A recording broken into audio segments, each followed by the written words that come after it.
What are you doing? Filling sandbags.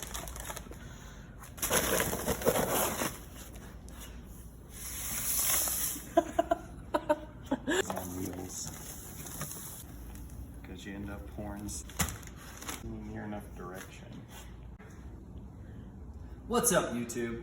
Here at Bluefox, we like to take the occasional beach day. We're making sandbags. Get yourself a plastic bag.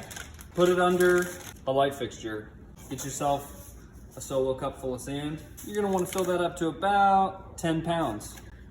Take your 10 pounds of sand, and it comes out in a black canvas sack.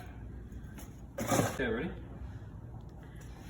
All right, enough games. In all seriousness, this is not a sandbag. In all seriousness, we do make our own sandbags. We can control the weight, they're nice and uniform, we save on shipping, and they keep us safe on site.